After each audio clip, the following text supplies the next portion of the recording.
लकल हम्द या अल्लाह अस्सलातु वस्सलामु अलैका या रसूल अल्लाह अम्मा बाद। सिलसिला है हमारे नाज़रीन और नाज़रात के किए हुए सवालों के जवाब देने का। ख्याल रहे कि हमारे नाज़रीन और नाज़रात हमारे चैनल के वीडियोस के कमेंट्स में अपने सवालात को लिखते हैं। हम उनके सवालों के जवाबात कुरान और हदीस और दीगर किताबों के हवालों से पेश करने की सआदतें हासिल करते हैं। हमारे नाज़रीन में से इन्होंने सवाल किए हैं कि कोई वजीफ़ा बता दीजिए जिससे मेरे शौहर का ताल्लुक नामहरमों से ख़त्म हो जाए। यानी कोई इस्लामी बहन है, इन्होंने कमेंट्स की हैं कि कोई ऐसा वजीफ़ा बता दीजिए जिससे मेरे शौहर के नाजायज़ ताल्लुकात, नामहरमों से जो ताल्लुकात हैं वो ख़त्म हो जाए।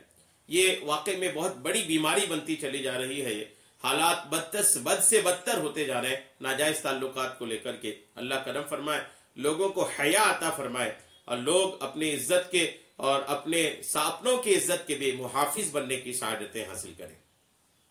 अगर किसी औरत का शौहर यूं बिगड़ा हुआ है, अगर किसी औरत का शौहर इस तरह से बिगड़ा हुआ है और वो अपने शौहर को लाइन पे लाना चाहते हैं, अपने शौहर की इस्लाह करना चाहते हैं, उनका शौहर दुरुस्त रास्ते पर रहे, अगर ये करना चाहते हैं तो उनके लिए एक बेहतरीन वजीफा, सिर्फ उन्हीं के लिए नहीं, अगर कोई भी नाजायज ताल्लुकात कहीं भी बना रखा है, चाहे लड़का हो, चाहे लड़की को छुड़ाना हो, चाहे कोई भी मामला हो, नाजायज ताल्लुकात वाली कोई भी बात हो, वो सारे लोग इस वजीफे को इस्तेमाल कर सकते हैं। जैसे किसी का बेटा अगर नाजायज ताल्लुकात कहीं बना रखा है तो माँ बाप इस वजीफे के जरिए बेटे को अलग कर सकते हैं, माँ अपनी बेटी को अलग कर सकती है, भाई को देख रहा है कि मेरा भाई इस तरह गंदे ताल्लुकात अपनाए हुए हैं तो भाई ये वजीफा कर सकता है। अगर किसी औरत का शौहर नाजायज ताल्लुकात अपना रहे तो शौहर भी, बीवी भी ये कर सकती है। अगर शौहर ये देखे कि उसकी बीवी बिगड़ी हुई है तो शौहर ये वजीफा करे। यानी कोई भी नाजायज ताल्लुकात को खत्म करने के लिए ये वजीफा किया जा सकता है। तवज्जो के साथ आप इसको सुनिए। अगर कोई शख्स चाहे वो लड़का हो या लड़की हो, शौहर हो या बीवी हो, और आपको मालूम हो जाता है, शक की बुनियाद पर नहीं, यकीन की बुनियाद पर आपको मालूम होना चाहिए कि ये गलत ताल्लुकात हैं, यकीन होना चाहिए, सिर्फ शक की बुनियाद पर नहीं है बल्कि यकीन हो कि नहीं इनके गलत नाजायज ताल्लुकात हैं। अगर यकीन है तो आप ये वजीफा कर सकते हैं। अगर यकीन है तो आप ये अमल करेंगे, इंशाअल्लाह उस पर असर होना शुरू हो जाएगा, नाजायज ताल्लुकात भी खत्म होगा और जुदाई भी होगी और एक दूसरे से नफरत भी करने लगेंगे। इस वजीफे में खास बात है, न सिर्फ नाजायज ताल्लुकात खत्म होंगे बल्कि नाजायज ताल्लुकात खत्म होने के साथ साथ उनको एक दूसरे से नफरत भी होगी और दूरियां भी बना लेंगे। आपको करना क्या है, सूरे बकरा की आयत नंबर 256, सूरे बकरा कुरान पाक में सूरे बकरा आयत नंबर 256, इसके अंदर एक हिस्सा युखरिजुहुम मिनज़्ज़ुलुमाति इलन नूर है। पूरी आयत पढ़ना है आपको, लेकिन एक हिस्सा हमने आपको सुना दिया। उसमें एक हिस्सा है युखरिजुहुम मिनज़्ज़ुलुमाति इलन नूर, सूरे बकरा की आयत नंबर 256। आप इस आयत को लें और इस आयत में जो एक हिस्सा है कि युखरिजुहुम मिनज़्ज़ुलुमाति इलन नूर, इसका मतलब है कि अल्लाह ताला उनको निकालता है अंधेरियों से रोशनियों की तरफ। अब ये पढ़ना कब है, मगरिब की नमाज के बाद, चाहे वो मर्द हो या औरत। जो शख्स उस बुरे काम में नाजायज ताल्लुक में मुलव्विस है, ये आपने 119 मरतबा पढ़ना और अव्वल और आखिर 11 मरतबा दुरूद इब्राहिमी पढ़ना है। फिर ये पढ़ने के बाद आपने एक गिलास पानी पर दम करना है और उस शख्स को पिला दे, चाहे वो लड़का हो या लड़की हो। ये अमल आपने 71 दिन की नियत से करना है, 71 दिन तक करना है।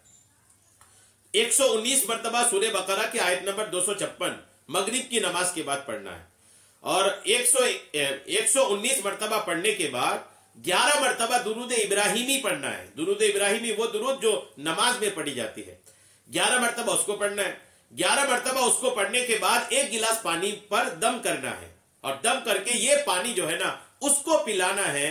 जो बंदा या बंदी नाजायज ताल्लुकात में मुलव्विस हैं उनको पिलाना है और 71 दिन की नियत से इस अमल को शुरू करना है, क्योंकि ये नाजायज ताल्लुकात की जो बुनियाद है ना वो गहरी होती है। जड़ों से इसको उखाड़ने के लिए 71 दिन की नियत से आप इस अमल को शुरू करें। इंशाअल्लाह इस 71 दिन में आप देखेंगे कि हो सकता है कि कुछ ही दिन में हो जाए और हो सकता है कि ये लंबा अरसा लग भी जाए, लेकिन अल्लाह पर भरोसा करके कुरान की आयत पर अकीदत रखे और अल्लाह पर यकीन रखे कि यकीनन मेरा रब्बे करीब मैं जिसके लिए कर रहा हूं उसको अंधेरियों से उजालों की तरफ लाएगा, गुनाहों से नेकियों की तरफ लाएगा। اللہ پر مکمل بھروسہ کر کے آپ عمل کو شروع کریں گے تو اللہ نے چاہا تو یہ عمل کارگر ثابت ہوگا، اور جو جس کے لیے کرے وہ ناجائز تعلقات ختم کر کے انشاءاللہ سدھرنے کی سعادتیں حاصل کرے گا۔ اب یہ ایک توجہ والی بات یہ ہے کہ 71 دن کا جو معاملہ ہے یہ عورتوں کے لیے تو بڑا مشکل ہے۔ پوچھی بھی ہماری ایک اسلامی بہن نے ہے اس تعلق سے جو وظیفہ میں پیش کر رہا ہوں، چونکہ عورتیں 71 دن تک جو ہے پاک نہیں رہیں گی کنٹینیو، تو وہ کیا کریں گی؟ یاد رکھیے، اگر خواتین اپنے شوہر کے لیے کریں گی تو ناگا کے دنوں میں نہیں بلکہ پاکی کے دنوں کو مسلسل شمار کرنا ہے، یعنی جو ناپاکی کے دن ہیں اس میں گیپ کر کے بھی 71 کا آپ کر سکتے ہیں۔ جیسے مان لیجیے 15 دن ہو گیا آپ ناپاک ہو گئے، تو اب مان لیجیے 7 دن ناپاک ہیں تو 7 دن چھوڑ دیے، اس کے بعد پھر 7 دن کے بعد جب پاک ہو گئے تو پھر 15 سے آگے اس کو آپ گنیے، آگے شمار کیجیے۔ یوں بھی آپ جو خواتین اسلام ہیں وہ 71 دن کی گنتی یوں پوری کر سکتے ہیں۔ یہ انشاءاللہ آپ کو سمجھ میں آ گیا ہوگا کہ 71 دن جو عورتیں خواتین اسلام ہیں وہ کیسے کرنا ہے۔ اور یاد رکھیے گا کہ یہ صرف مغرب کے بعد ہی کرنا ہے، مغرب کی نماز پڑھ کے فوراً کرنا ہے، اس کا وقت بھی ہے۔ انشاءاللہ آپ دیکھیں گے کہ کس طرح اللہ تعالیٰ اس کو اندھیریوں سے نکال کر نور کی طرف لے آئیں گے۔ الحمدللہ آپ دیکھیں گے کہ ایک انقلاب آئے گا، اور آپ جس کے لیے یہ کر رہے ہیں الحمدللہ ان کو یہ معاملہ ہوگا کہ وہ گناہوں سے نیکیوں کی طرف آ جائیں گے۔ پھر میں عرض کر دوں کہ آپ کا یقین ہونا چاہیے، آپ کا پختہ اعتماد ہونا چاہیے، آپ کو بھروسہ ہونا چاہیے کہ نہیں، ہم نے جو وظیفہ کرنا ہے نا، یہ چونکہ قرآن کا وظیفہ ہے اور قرآن پاک سے ہم یہ کر رہے ہیں تو یہ وظیفہ انشاءاللہ ضرور کام کرے گا۔ پختہ آپ کا عقیدہ ہو تو اللہ نے چاہا تو اب بہت جلد آپ دیکھیں گے کہ آپ کا کام ہو گیا ہوگا، اور آپ کا شوہر یا جو جس کے لیے کر رہے ہیں وہ الحمدللہ ناجائز تعلقات ختم کر دیں گے۔ امید ہے میری بات سمجھ میں آ گئی ہوگی۔ اللہ تبارک و تعالیٰ تمام ایسے لوگوں کو جو ناجائز تعلقات میں ملوث ہیں ان کو توبہ کر کے نیکی کی راہ میں چلنے کی توفیق عطا فرمائے۔ آمین بجاہ النبی الامین صلی اللہ تعالی علیہ وسلم۔